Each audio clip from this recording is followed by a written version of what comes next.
University arts college వద్ద ఈరోజు జంతర్ మంతర్లో ఏదైతే విద్యార్థుల పైన లాఠీ చార్జ్ జరిగిందో దీనిపైన నిరసిస్తూ ఈరోజు ఉస్మాన్ యూనివర్సిటీ వేదికగా చాలా మంది విద్యార్థి నాయకులు ఉస్మాన్ యూనివర్సిటీకి సంబంధించిన వాళ్ళు స్టూడెంట్స్ అండ్ విద్యార్థి నాయకులు అందరూ కూడా ఇక్కడ నిరసన తెలుపుతా ఉన్నారు. సో మాట్లాడదాం, మనతో పాటు మాట్లాడే గోయూ శ్రీకాంత్ ఉన్నారు. అన్న నమస్తే. ఏందన్నా మీరు ఆదివాసుల పైన మన నక్సలైట్ల పైన వీళ్ళపైన మాట్లాడతారా, విద్యార్థుల పైన మాట్లాడతారా? ఆదివాసులు దేశ ప్రజలే, నేను విద్యార్థిని కాబట్టి నా నెత్తురుతో ఈ నేల నడిచింది కాబట్టి నేను మాట్లాడడానికి వచ్చిన. నేను మాట్లాడుతుంటే ఈ ప్రజల కోసము, ఈ దేశం కోసము, ఈ యువత కోసం మేము కదా ఈ దేశాన్ని కాబట్టి మాట్లాడుతున్నా. నేను మాట్లాడుకోవడం ఎటువంటి కారణం లేదు. నేను ఖచ్చితంగా మాట్లాడినా. ఈ నేల కోసము, ఈ ప్రజల కోసము ఖచ్చితంగా యువకులం అందరం పోరాటం చేస్తాం. ఈ దేశాన్ని, నేలను చెర నుంచి, నరేంద్ర మోడీ నరహంతక చెర నుంచి దేశాన్ని విముక్తి చేసుకోవాలి. ఎన్నోదులు అంటే చాలా గ్యాప్, అంటే ఆల్మోస్ట్ ఒక 2-3 నెలల తర్వాత మీరు మళ్ళీ ఈ రోజు వచ్చి మాట్లాడడానికి ఎందుకు? నేను ఆదివాసుల గురించి మాట్లాడాను, నేను భయపడలే. భయం దేనికి? నరహంతక నరేంద్ర మోడీ గురించి మాట్లాడితే భయపడాలా? ఈ దేశ ప్రజల గురించి మాట్లాడితే భయపడాలా? భయపెట్టనీకి నేనేమన్నా సావర్కర్ వారసుని అనుకుంటున్నా? భగత్ సింగ్ వారసుని, బాబాసాహెబ్ అంబేద్కర్ వారసుని. మేము భయపడం, మేము కొట్లాడతాం. అది మేము చెప్పాలి. జంతర్ మంతర్లో ఈ కాక్రోచ్ జనతా పార్టీ సంబంధించిన ఒక మూవ్మెంట్ అనేది ఏర్పాటు చేసి 3 నెలల నుంచి జరుగుతుంది నీట్ పైన. అండ్ అలాగే రీవాల్యుయేషన్ ఎగ్జామ్ జరిగినాక కూడా మళ్ళీ ఎగ్జామ్ జరిగినాక 13 మంది చనిపోయారు. సో ఏం చెప్తారు ఈ కంప్లీట్ ఓవరాల్ ఈ 3 నెలల నుంచి జరుగుతున్న ఉద్యమం గురించి? ఇది 3 నెలల నుంచి ఉద్యమం అని ఇప్పుడు అనుకుంటారు, కానీ ఇది నరేంద్ర మోడీ ప్రభుత్వం అధికారంలోకి వచ్చినప్పటి నుంచి యువత మీద మోడీ ప్రభుత్వం చేస్తున్న దమనకాండకు వ్యతిరేకంగా లక్షలాది మంది యువకులు బయలుదేరిన సందర్భం ఇది. జంతర్ మంతర్ను, ఢిల్లీని బొద్దింకలు చుట్టుముట్టినాయి. ఆ బొద్దింకలు మెల్లగా కమలాన్ని కొరికితే, కమలాన్ని తింటే కాలగర్భంలో నరేంద్ర మోడీ, అమిత్ షా, ఆర్ఎస్ఎస్ కలిసిపోతుంది. మేము ఖచ్చితంగా ఈ దేశంలో ఉన్న ప్రజలను, ఈ దేశాన్ని కాపాడుకోవడానికి బయలుదేరినాము. ఎందుకు బయలుదేరినాం అంటే మా యొక్క సిద్ధాంతము భగత్ సింగ్, మా యొక్క సిద్ధాంతం డాక్టర్ బాబాసాహెబ్ అంబేద్కర్. వాళ్ళు ఈ దేశాన్ని కాపాడారు కాబట్టి మళ్ళీ మేము ఈ దేశాన్ని కాపాడుకోలేదు. దానికోసం మేము బయలుదేరినాం. అంటే ఈ విధంగా ప్రొటెస్ట్ జరుగుతూ ఉంది. ప్రొటెస్ట్ జరగాలి, నీడ్ గురించి మాట్లాడాలి. కానీ ఆ ప్రొటెస్ట్ లో రామన్ పేరు ఎందుకు తీసుకొస్తారు మీరు? అల్లాహ్ అక్బర్ అని చెప్పేసి హిందీ స్లోగన్స్ ఇవన్నీ ఎందుకు ఇస్తున్నారు అని చెప్పేసి వీళ్ళు అడుగుతారు. ప్రొటెస్ట్ లాగా ఉండాలని వీళ్ళు. నేను ఏమని చెప్పదలుచుకున్నా అంటే, వాళ్ళు రాముని పేరు మీద ఓట్లేసుకురు, వాళ్ళు హిందూ మతం మీద ఓట్లేసుకురు. వాళ్ళకి హిందువులే కావాలి. హిందువుల పేరు చెప్పి క్రిస్టియన్ల మీద దాడి చేసి, వాళ్ళు క్రిస్టియన్ల మీద దాడి చేసి చంపేయాలి. ఆదివాసుల మీద మేము ఏమంటున్నామంటే అన్ని వర్గాలను కాపాడుకొని బయలుదేరినాం. మాకు ఈ వర్గం, ఆ వర్గం, మనుషుల గురించి మాట్లాడతాం. ఈ మనుషులు, ఈ మట్టి మనుషులు మా దేశము, మా మనుషులు కాబట్టి మేము మాట్లాడినాం. ఇప్పుడు రాముని నేను ఏమన్నా అంటే అందుకు కింద చెప్పిన, రాముని వారసులు దొంగలు, రాముని భక్తులు గొప్పవాళ్ళు. రాముని వారసులు ఎవరు? ఆర్ఎస్ఎస్, నరేంద్ర మోడీ, అమిత్ షా, బీజేపీ రాముని వారసులు అంటారు. మీరు రాముని వారసులు అయితే గుడి కట్టించారు, గుళ్ళున్న ఉండిని ఎత్తుకపోయారు. ఎవరు ఎత్తుకపోయారు? మరి మీరే కదా. మీకు రామునికి ఏం సంబంధం? కాబట్టి రాముని పేరు మీద రాజకీయాలు చేసిన దొంగలను రాముని నుంచి విముక్తి చేద్దామని మేము బయలుదేరినాం. మేము రామునికి, హిందూ మతం వ్యతిరేకం కాదు, మేము అంత హిందువులం. ఇప్పుడు మరి హిందూ అని మాట్లాడేటోళ్ళు మరి హిందూ పిల్లలు చచ్చిపోయారు కదా నీటి రాస్తే, మరి ఎందుకు హిందువుల గురించి మాట్లాడరు? ఓహో, మీకు అమిత్ షా కొడుకు, అదాని కొడుకులు బాగుంటే దేశం బాగుంటది, వాళ్ళిద్దరు బాగలేకపోతే దేశం బాగుండదా? చెప్పండి. అందుకే గురజాడ అప్పర్ ఒక మాట అన్నాడు, దేశం అంటే మట్టి కాదు, దేశం అంటే మనుషులు, అంటే దేశం అంటే అదానిదే, దేశం అంటే అంబానిదే నరేంద్ర మోడీ చెప్తుండు. కాబట్టి ఈ దేశ ప్రధానమంత్రి అంటలే నేను అమెరికా ట్రంప్ జీతగాడు అంటున్నా. చెప్పండి. మీ పవన్ కళ్యాణ్ మొన్నకి ఎట్లు కదా, మరి 22 మంది చచ్చిపోయారు, మరి ఎందుకు మాట్లాడుతున్నారు? ఇప్పుడు సనాతన ధర్మం గురించి గొప్పగా చెప్పిన వాళ్ళందరూ మరి ఎందుకు మాట్లాడతారు? సనాతన ధర్మం చచ్చిపోయారు పిల్లలంతా సనాతన ధర్మం కాదా? వాళ్ళు హిందువులు కాదా? మరి హిందువులు అంటే ఎవరు? చెప్పండి. హిందువులు అంటే కేవలం పెట్టుబడిదారు పిల్లలే హిందువులా? అంటే పేదవాళ్ళ పిల్లలు హిందువులు గారా? కాబట్టి నరేంద్ర మోడీ, అమిత్ షా ఇది కేవలము యువకులను చంపేయాలని బయలుదేరు. వాళ్ళు కొత్తగా దాడి ఆదివాసులను చంపేసారు, రైతుల మీద చట్టాలు చేసి రైతులను ఉచ్చకొతగోసారు, ముస్లింలను ఉచ్చకొతగోసారు, మైనార్టీలను ఉచ్చకొతగోసారు, క్రిస్టియన్లను ఉచ్చకొతగోసారు. ఇప్పుడు చివరిగా ఈ దేశ ముఖ చిత్రమైన యువకుల మీద దాడి చేస్తారు. యువకుల మీద దాడి అంటే ఏంది? భారతదేశం మీద దాడి, భారత మాత మీద దాడి. చెప్పండి. వాళ్ళు లేని భరత మాతకు చేయగొట్టిరు, భరత మాతకు చేయి, భరత మాతకు చేయి అన్నారు. ఉన్న మాతే బట్టలు చెప్పిరు. మణిపూర్లో ఏం చేశారు? 2 మహిళలను బట్టలు ఇప్పి తింపిరు. ఇది మోడీ? చెప్పండి.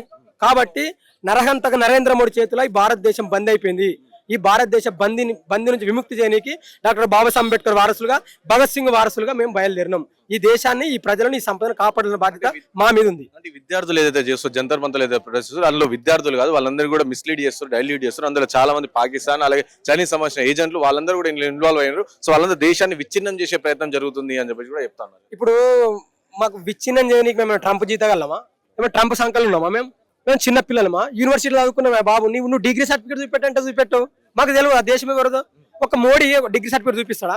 మోడీ ప్రెస్ మీట్ పెట్టిండా? చెప్పు. ఆయన దేశ ప్రధానమంత్రి కాదు, పర్యాటక మంత్రి. ప్రపంచ దేశాలు తిరిగి వస్తాడు తప్ప ఆడ కూడా ఏం మాట్లాడు, ఏం అడిగినా ఈ అని అవుతాడు తప్ప ఈ దేశం గురించి మాట్లాడే దాఖలా మోడీ దగ్గర లేవు. చెప్పండి. నేను యూనివర్సిటీ దగ్గర నుండి మాట్లాడుతున్నా. మోడీ అయినా యూనివర్సిటీలో విద్యార్థులతో మాట్లాడిన ఎప్పుడన్నా చెప్పు. ఎవరితో మాట్లాడతాడు మోడీ? అదాని అమ్మనితో మాట్లాడతాడు. కాబట్టి మా దేశం మోడీది కాదు, మోడీది అయిపోయింది. 75 ఏళ్ళు ఉన్నాడు, వాటి దేశాన్ని ఏం పరిపాలన చేస్తాడు?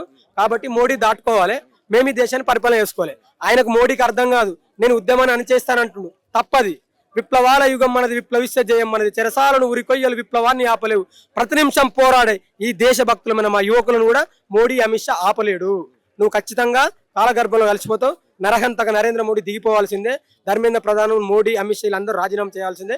ఈ దేశం మాది, ఈ సంపద మాది. ఈ దేశాన్ని, ఈ సంపదను, ఈ ప్రజలను కాపాడుకోవాల్సిన బాధ్యత మా మీద ఉంది. కాబట్టి మేము పోరాటం చేస్తున్నాం. మా పోరాటము కాంగ్రెస్ పార్టీకో, మా పోరాటం ఆమ్ ఆద్మీకో, మా పార్టీ సిపిఐ సిపిఎంకో కాదు. మా పోరాటము మా కోసము, మా పోరాటం ఈ దేశం కోసము, మా పోరాటం ఈ దేశంలో ఉన్న చివరి జాతుల ప్రజల వరకు వాళ్ళ కోసం మా పోరాటం. ఆదివాసుల నుండి మొదలు పెట్టుకుంటే అన్ని వర్గాలకు కాపాడుకోవడమే మా యొక్క పోరాటం అంతిమ లక్ష్యం తప్ప నీ ఆదాని కోసమో, నీ అంబానీ కోసమో, నీ ట్రంప్ కోసమో మా పోరాటం కాదు. మిస్టర్ మోడీ, నువ్వు తెలుసుకో. నీకు అగనెస్ట్ ఎవరు మాట్లాడినా యాంటీ నేషనల్స్ అంటున్నావు, మాకు తెలుసు ఎందుకు అంటున్నావు. ట్రంప్ ఏది చెప్తే నువ్వు అది చేస్తావు. కాబట్టి నీకు మాకేం సంబంధం రా భయ్, నాకు అర్థం కాదు. కాబట్టి మేము నరేంద్ర మోడీ ప్రభుత్వాన్ని, నరేంద్ర మోడీని గద్దె దిగిపోవాల్సి అంటున్నాము. ఖచ్చితంగా దిగిపోతాడు. లేకపోతే మా తెలంగాణ తెలుసు కదా, కమలాలు పుట్టిన నేల కాదు ఇది, కత్తులు పుట్టిన నేల, విప్లవాలు పుట్టిన నేల, వీరులు నడిచిన నేల. ఈ నేల నుండి నీ మీద దాడి జరుగుతుంది. నీ బీజేపీ పార్టీ ఒక్క ఎంపీని కూడా నెక్స్ట్ సారి గెలవరు కూడా. ఎవడన్నా కేంద్ర మంత్రి ఏం మాట్లాడాలా, పార్టీ మినిస్టర్, సెంట్రల్ మినిస్టర్ ఏం మాట్లాడతాడు? మొలదారాలు ఉన్నాయా, బొట్లు పెట్టిస్తా, గాజులు వేపిస్తా, ముడ్డి షెడ్డీలు వేపిస్తా. ఇది వాళ్ళ సంస్కృతి. ఒక ఎన్ఐటి గురించి మాట్లాడినవా, ఒక ఎడ్యుకేషన్ గురించి మాట్లాడినవా, దేని గురించి మాట్లాడతావు? ఆటో లేకపోతే ఆటో కొనిస్తాను. మరి నీటి పేపర్ లీక్ అయింది కదా, మన వాళ్ళు 22 మంది చచ్చిపోయారు. మరి వాళ్ళు తిరిగి తీసుకురా భయ్. మరి ఎందుకు దేవు? ఐటెన్ నెంబర్ 6 కావచ్చు, మా ఐటెన్ నెంబర్ 7 కావచ్చు. ఆయన పానీపూర్లు పెట్టుకోమన్నాడు, వాళ్ళ పిల్లల బిడ్డలకేమో హాస్పిటల్ పెట్టించుండు. ఆయనకే భవిష్యత్తులో మేము పానీపూర్లు పెట్టిస్తాం. నెక్స్ట్ నరేంద్ర మోడీ అమిత్ షా ఈ దేశం విడిచిపెట్టి పారిపోతారు. నువ్వు చూడు. ఖచ్చితంగా మా దేశాన్ని మేము కాపాడుకుంటున్నాం. మేము యాంటీ నేషనల్ అని మీరు అంటారు కదా, నేను చాలా సందర్భాలు చెప్పిన, మేము ఈ దేశం గురించి మాట్లాడితే మీరు మమ్మల్ని నక్సలేట్లు అంటే మేము నక్సలేట్లమైనా స్వీకరిస్తాం. మీరు మా మీద ఏ ముద్ర వేసినా మేము దాన్ని స్వీకరిస్తాం. ఎందుకంటే మేము భవిష్యత్ తరాలను, ఈ దేశాన్ని మేము కాపాడుకోవాల్సిన బాధ్యత మా మీద కాబట్టి మేము కాపాడుకుంటాం. జంతర్ మంతర్లో జరిగిన దమనకాండ గురించి ఏం చెప్తారంటే, లాఠీ చార్జ్ ఆ విధంగా జరిగింది. సో అందులో ప్రధానంగా చాలా మంది పాకిస్తాన్ వాళ్ళు ఇన్వాల్వ్ అయ్యి స్టోన్ పెడ్లింగ్ ఫస్ట్ విద్యార్థులు స్టార్ట్ చేశారు కాబట్టి లాఠీ చార్జ్ చేయాల్సి వచ్చింది అని చెప్పి షావికి. ఇంకోటి పోలీస్ అధికారులు ఏదో కొంతమంది మహిళల పట్ల అనుచితంగా వ్యాఖ్యానించవచ్చు, అనుచితంగా ప్రవర్తించారు. వీటన్నిటిపైన ఏం చెప్తారు? ఇప్పుడు ఫస్ట్ మేము దాడి చేయలేడ స్పష్టంగా కనబడుతుంది. శాంతియుతంగా వాళ్ళు కూర్చొని వీలే వచ్చింది. ఒక్క పోలీస్ అయినా కూడా పేరు ఎందుకు లేదు, దాని మీద బ్యాడ్జ్ ఎందుకు లేదు అంటే ఎవరు? మరి మీరే మా మీద దాడి చేసుకుంటూ మళ్ళీ మీరే మాట్లాడతారా? చెప్పండి. ఇది కాదు. ప్రజలు అన్ని గమనిస్తున్నారు.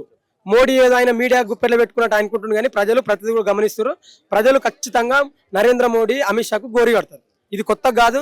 నేను సార్ డయ్యర్ను చూడలేదు, నరేంద్ర మోడీని చూస్తే నాకు సార్ డయ్యర్ గుర్తుకొస్తుండు. నేను ఇట్లను చూడలేదు, నరేంద్ర మోడీని చూస్తే నాకు హిట్లర్ గుర్తొస్తుండు. నేను నయీంను కూడా మొన్న చచ్చిపోయిన పేపర్లో చూసినా, కానీ ఆ నయీం అనేటువంటి నరేంద్ర మోడీ రూపంలో ఉండి అనుకుంటున్నాను. ఇది నరేంద్ర మోడీ పరిపాలన ఈ దేశంలో. ఏం చెప్తారు ఈ స్టూడెంట్ ఇప్పుడు కాక్రోచ్ జనతా పార్టీ అని విద్యార్థులకు సంబంధించి ఏదైతే మూవ్మెంట్ ఉందో దీన్ని పొలిటికల్ గా పోతుందా, లేకపోతే ఈ నీట్ పేపర్ లీక్ సంబంధించి ఆయన రాజీనామా చేయగానే క్లోజ్ అయిపోతుందా? నెక్స్ట్ ఫ్యూచర్ లో కూడా ఫర్దర్ గా మీరు విద్యార్థి సమస్యలు ఇలాంటి వాటిపైన కొట్లాడతా, లేకపోతే ఇక్కడతోనే అయిపోతుంది? మేము ఎక్కడికి ఆగిపోం. ఈ దేశ ప్రజల కోసము నిరంతరంగా పోరాటం చేస్తాం. ఈ దేశాన్ని కాపాడుకుంటాం. ఈ దేశం మాది కాబట్టి, ఈ సంపద మాది కాబట్టి మేము నిరంతరంగా పోరాటం చేస్తాం. కాలం గొప్పది. కాలం ఒకవేళ అనుకూలిస్తే ప్రత్యేకంగా ఒక రాజకీయ శక్తి కూడా విద్యార్థులు మారొచ్చు. ఎందుకు మారకూడదు? మేము ఈ దేశ ప్రజలను కాపాడుకోవడానికి మాకు అవసరం ఉన్నప్పుడల్లా మేము ప్రజల పక్షాన కొట్లాడదాం, ప్రజల కోసం నిలబడతాం.